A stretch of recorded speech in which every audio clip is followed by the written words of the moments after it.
Hello, my name is Gabby and welcome back to my channel, or if you're new here then welcome to my channel, and I have finally caught up to the Avatar: The Last Airbender comics. So it is wrap up, it is review time, which warning, a lot of these comics do take place after the show. So if you haven't seen the show or haven't finished it yet and you care about spoilers, I do think that it is impossible to see these comics, hear about some of these comics, and not pick up on some things. But yes, wrap up and review time. There are basically two variants of comics here. We have the standalone stories and then also the trilogies. And then we also have the more short form stories of Team Avatar Tales and the Lost Adventures, so I guess there are kind of three variants in that sense. And we're gonna start with Team Avatar Tales and the Lost Adventures. They're short, they're fun, they're extra pieces of content, mostly from the show, some not. And they make you feel like you have the show back in your life, just in comic form, and that is something that I can say for all of these, honestly. And that's a feeling that does really mean a lot to me as someone who has watched the show multiple times. It is a huge comfort watch for me. Like, there is lots of nostalgia involved here. So to be able to get that feeling back with new content does really mean a lot to me, and I do think that the comics do that really well through their stories, through the comedy and the art style, even though it does undergo some changes later. Moving on to the standalone stories, I really liked a lot of these as a whole, with one very, very unfortunate exception. But I started strong with Katara and the Pirate Silver, which follows Katara after she is separated from the rest of Team Avatar during a sudden ambush from the Fire Nation. And in order to reunite with the rest of the team, she is going to have to team up with some unlikely allies and explore her tougher side. And I love this so much. It felt like it came straight from the show itself. I love getting to see Katara show off her skills, and I also really like the new characters, and the dynamic between them and Katara was so interesting. And so was the conversation in the battle between Aang, Toph, and Sokka and the Fire Nation soldier, which also felt very current to our real life, and I do remember this being the first time I was like, oh,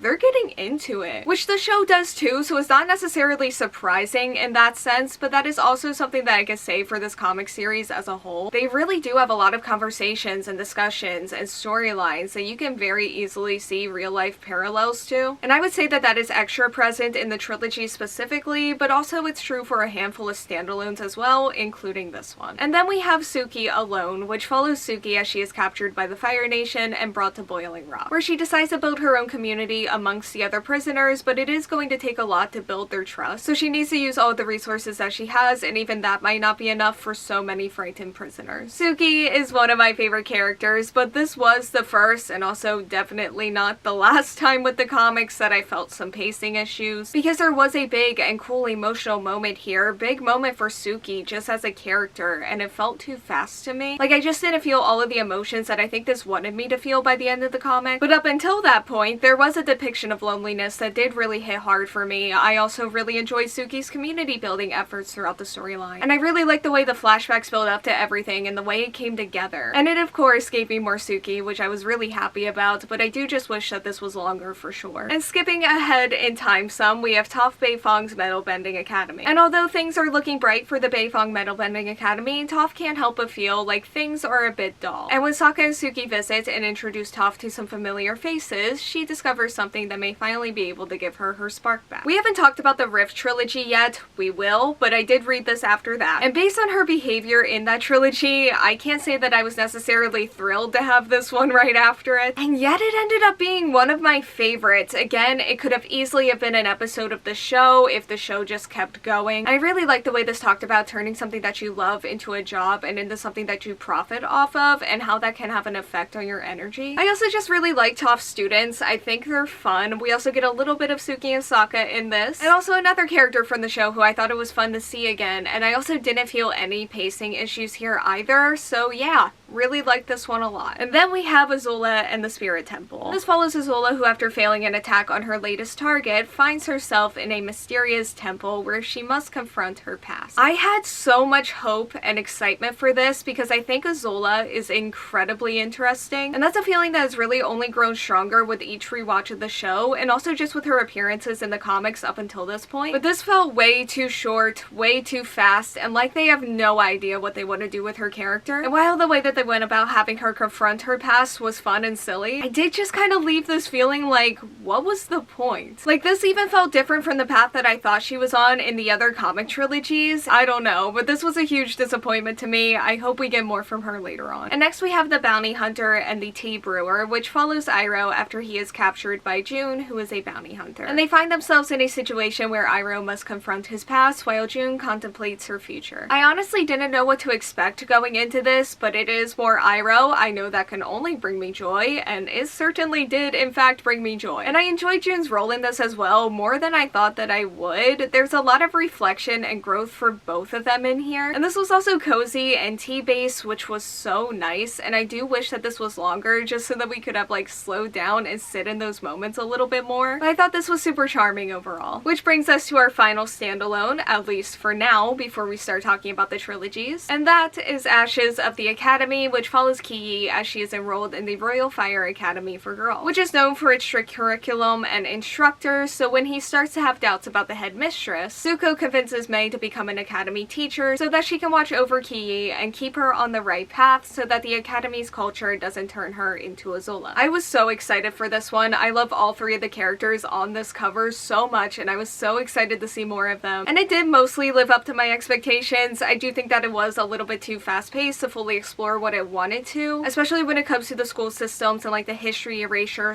/ watering down. But yeah, lots of Mei here. I had a ton of fun with her in the present timeline, but we also get a lot of flashbacks with her and Azula as children, which was interesting. Again, I do think that this maybe needed like a little bit more time, but I do like how the flashbacks complemented the present timeline story. But yeah, between this, Smoke and Shadow, and Azula and the Spirit Temple, there is just a lot that does feel unfinished to me right now for the Fire Nation specifically, which this is the last of the standalones, and certainly the last that is Fire Nation based right now, and I would like to see more of them in the future. And that is going to bring us to the trilogies, and these are the larger storylines, very important and key storylines to the series as a whole, for the characters and also for the state of their world, especially when it comes to like filling in the space between ATLA and Legend of Korra. And that starts off with the Promise. And the Promise takes place when the peace of the Four Nations is threatened by a stalemate between Zuko and Earth King Kue, throwing Zuko and Aang's friendship into the middle of the conflict as the world is quickly heading towards another war. And I do want to start off with the pacing here, and it is going to come up a lot with the trilogies, and I said that like it hasn't already come up a lot in this video, because the Promise takes place right after the show, and it does feel exactly like the show just kept going but in comic form. But the difference is, with the show, you can really settle down and really flesh everything out, and the Promise has a lot going on. It is very politics focused, and there are a lot of thoughts and opinions that the characters have. There are discussions and disagreements, and we're reading them navigate this and just the state that their world is in after the show, and it's paired with very real personal relationship conflict and promises. And it's all super interesting. Again, there are a lot of real life parallels to all of this as well. But it did move just way too fast for me at points, and I would have loved to have seen this settle down more, slow down more, and just give everything more room to breathe, because the content is so there, it's just the space really isn't fully. But otherwise, I do really love the way that this expanded upon the series at large. It is one of my favorites of the trilogies, and it feels like a really important one for this series, and it really does set the stage for everything that comes after it. And then we have The Search, which takes place after the events of the Promise, when Zuko enlists the help of both Team Avatar and an unlikely ally to help uncover what happened to his mother. And what I love most about this trilogy is that we do finally find out the story of Zuko's mother, and I enjoyed the mystery, I enjoyed the reveals, and I also really love what this trilogy introduced for the rest of the series moving forward in terms of both the original characters and the new ones and the path ahead of them. We also had some interesting dynamics at play here as well between Zuko and his family members, and I really love the art in this one, specifically for the spirits. Like, it hit different than usual for me, but I will say, while I don't feel like the pacing felt as rushed to me in this one throughout the trilogy, I do feel like it was way too rushed in very key and important moments. And this next trilogy is one that I mentioned earlier, and that is The Rift. And this follows Aang as he is receiving cryptic visits from Avatar Yang Chen. While honoring an air nomad holiday with his friends, Aang is led to a refinery that is operating on a land that is sacred to the airbenders. And they soon find themselves in danger as an ancient spirit awakens with intent to destroy and give vengeance. So The Promise is really the first time in the comics that we get everybody's stances and opinions on where things are at in the world, and The Rift really drives that home while also giving everybody everybody's stances and opinions on where things look like they are going. And that is present in the conflicts here, especially between Aang and Toph, who are seemingly kind of on opposite sides of the situation. And I thought that this was interesting. Again, I do wish that it had more time and space to really talk it out. Maybe not so much find like a final conclusion to it, but at least wrap up what the trilogy itself started. Because for the Rift specifically, it just felt like it kind of got put aside and away because the other storyline between the human world and the spirit world really just took over, which was a storyline that I thought was really interesting, so I'm okay with it in that sense. But this does have some of Toph's like absolute worst and also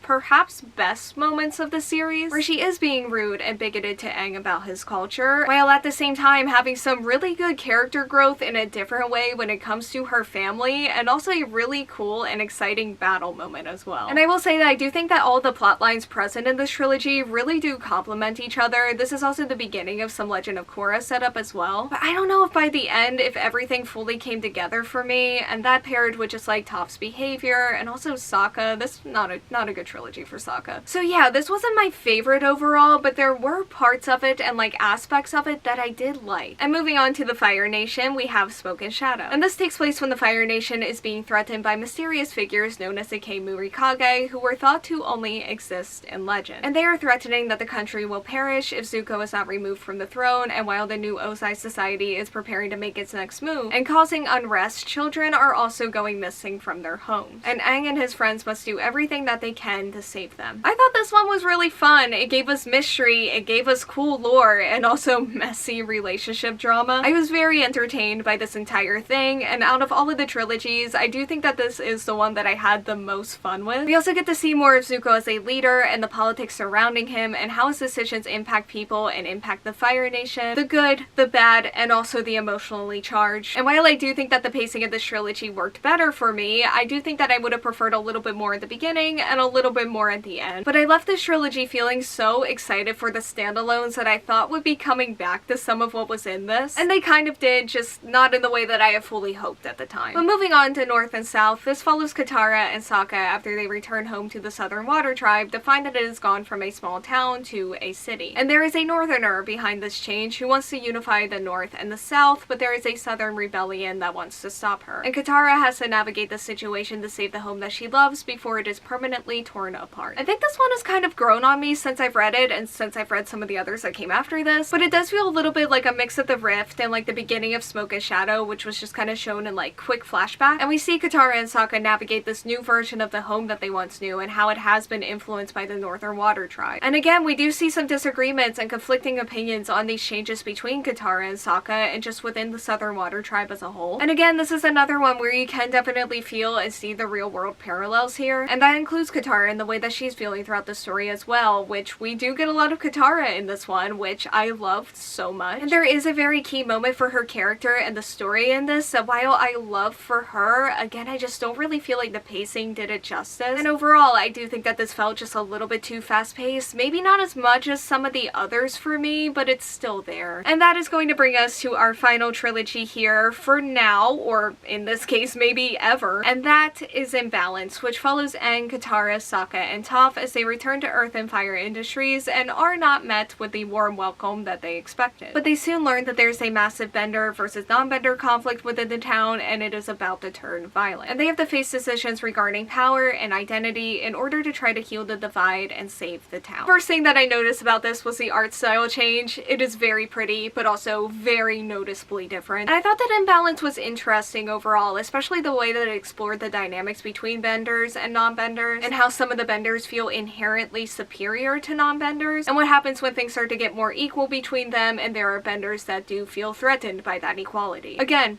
very reminiscent of our current reality. And while I thought this touched upon a lot of layers to this conflict and this dynamic, as per usual with the comics, I do feel like this just needed a little bit more time to really flesh everything out. I would have also liked to have seen the main villain explored a little bit more in depth, and same with some of the other new characters. And on that note, I also felt like this wrapped up too quickly, and there is a big decision-making plotline that I would have liked to see discussed more as well, because I thought it was interesting. But I thought a lot of our original characters had some really cool moments, maybe not everything that you would want from a final trilogy. And I really liked how this did bridge some of the space between Avatar: The Last Airbender and Legend of Korra. But for being the last one, I mean, there are still things to explore, some unfinished threads, but at the same time, things also do just kind of feel settled for Aang, Katara, Toph, and Sokka. Like, I feel like Imbalance does a good job of connecting them to where they are in this, to where they end up from here. Like, I did leave this with a strong idea of where things are going and what they're going to be doing, but again, lots of potential, lots of things to explore still. Okay, so that is all of them, at least for now, and I'm excited to see what gets announced and released in the future. Like I said at the beginning of this review, I love that the character stories are continuing in this way at all, and we get to see and we get to read it. So I definitely don't think that the comics are perfect. I do really appreciate their existence. I do think that that is the feeling that I'm leaving with the most strongly now that I'm caught up. But there are some really incredible moments in here for sure. Even in some of the ones that I did have a lot of critiques about, there are still great moments and things in and about them. Like, it's still Avatar: The Last Airbender. The heart, the charm, the silliness is all still there, and it's paired with some serious storylines, discussions, explorations, and character growth. And as for where I go from here, I mean, they're still releasing Avatar: The Last Airbender comics, so I do plan to read those. But I also do want to read the Legend of Korra comics, but I do think that I need a rewatch first, which will delay that some. But my deadline for myself is going to be Seven Havens, which I do feel like is more than reasonable and achievable. At least for right now it does. We'll see if I'm still saying that in the future. Until then, and until the next video, thank you all so much for watching. Like, comment, subscribe, hit the bell, and answer the question that'll be around here